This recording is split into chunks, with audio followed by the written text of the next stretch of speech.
yin aure farilla ne don saboda ya kara al'umman annabi sallallahu alaihi wasallam.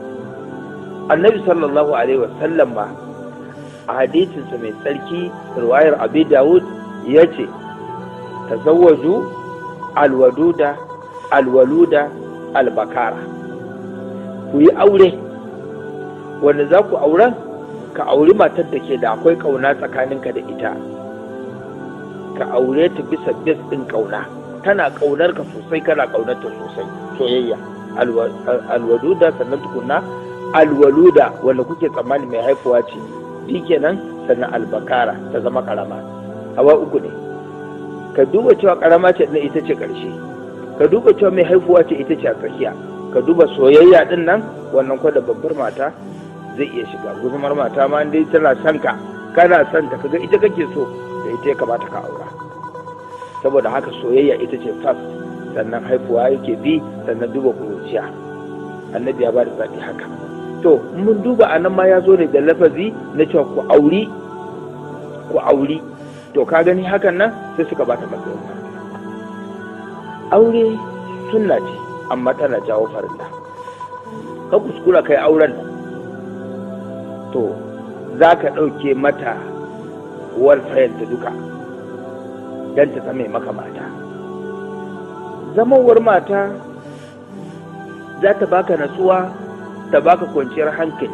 Shine mata ta baiwa mijinta natsuwa, ta ba shi kwanciyar hankali. Subhanahu wata'ala ya ce wa min ayatihi an khalaqa lakum min anfusikum azwajan litaskunu ilayha. Yana daga ayar Allah ya halicci matarku daga yanayinku, yadda kake da fuska da ido da hanci haka ita ma, yadda kake da hannu ita ma haka, yadda kake da sha'awa ita ma haka. Mutum ce kamar kazam dan ta rika baka natsuwa, litaskunu idan dan ka samu natsuwa da ita. To da Allah ya ce dan ka samu natsuwa da ita din nan, kai sai ka dauke mata walfayanta da zaka dauke shine zaka bata gun zaba, zaka bata abinci, zaka bata sutura, sannan sai ka kwana da ita. Yadda kake da sha'awa tana da sha'awa, sannan sai ka dinga ware wani lokaci da zaka ɗebe mata sha'awarta dan kar idan ta fita waje. To wannan shine farillan da aure zai jawo.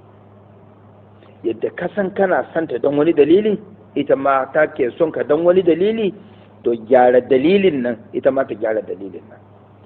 Saboda Abdullahi ibn Abbas ya tsaya yana tace gemunsa, yana gyarawa, yana sa misik a ciki, ka san gashi yakan yi wari, to yana tace gashinsa yana sa misik a ciki, yana so zai shiga inda matansa a cikin gida, yana shafa misik a jikinsa, yana gyarawa. Ya ɗauki asuwaki, ya sa itacen na asuwaki a bakinsa, ya goge hakurinsa, ya kurkure bakinsa, ya kyara fuskansa, sai ya shiga inda iyalinsa.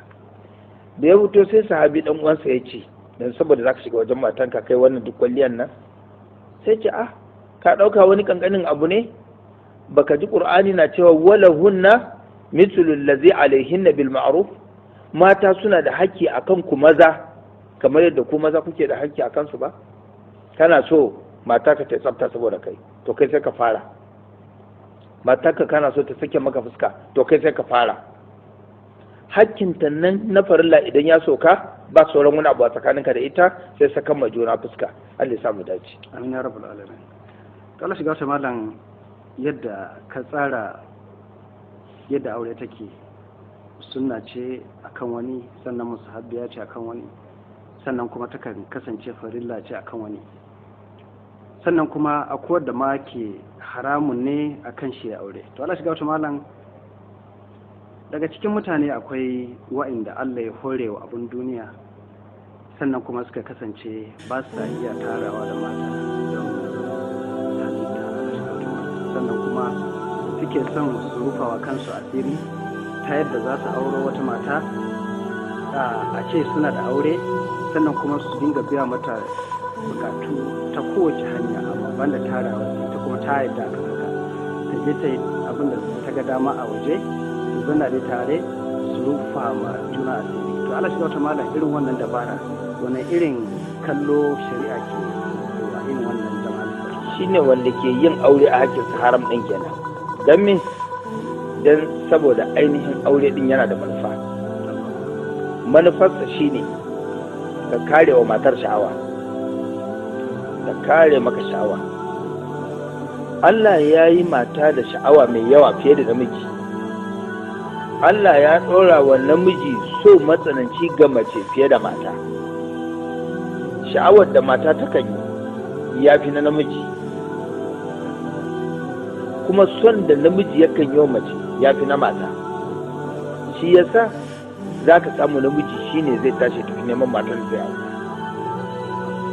Kuma yanayin dangin mata za ka samu halittu iri-iri, dangin maza halittu iri-iri, amma da aka yi halittu mata ɗin nan, yanayin halittar su ɗin nan, kai ne za ka je ka zaɓa, ba ita ce za ta zo ta zaɓa a cikin maza ba, ko tana son ka za ta aure ka ba sai ka ce kana son ta ka aure ka. To saboda haka shari'a ya iyakance wa mutum irin wannan rashin yin aurensa shi ya fi alkhairi akan aurensa, don in ya auro zai cuci 'yar mutane ne. Ita tana ji sha'awarta, tana jin tana son namiji, amma shi ba yadda zai yi ya biya mata sha'awarta, sai dai ta je ta biya sha'awarta ta fuskar fasikanci. Waye sa ta a cikin wannan hali? Kaga shi ya sa ta. Manzon Allah yana cewa adalu ala sharri ka fa'ili, mutumin da ya azumta akan hanyar sharri kamar shi aikata da kansa. Saboda haka wani bai zama rufin asiri ba. Kuma irin waɗanda ke